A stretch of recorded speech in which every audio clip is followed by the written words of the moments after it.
Update news. Chalisgaon शहर पोलिसांनी देशी विदेशी दारूची अवैध वाहतूक करणाऱ्या इसमास अटक केली आहे। चाळीसगाव नांदगाव रस्त्यावरील खडकी बू गावाजवळ बाबा पेट्रोल पंपाजवळ नाकाबंदी लावण्यात आली होती। या दरम्यान वाहनांची तपासणी करीत असताना MH19 DV 1874 वाहन तपासले असता त्या वाहनातून 18,460 रुपयांची अवैधपणे वाहतूक वाहन मधून देशी विदेशी बियर व वाहन असे एकूण 5,18,460 रुपये किमतीचा मुद्देमाल पकडलाय।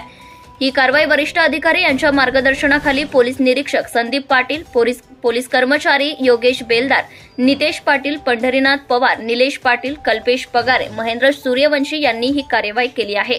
रहा अपडेट न्यूज साठी मुराद Patel. Subscribe now and press the bell icon. Never miss an update.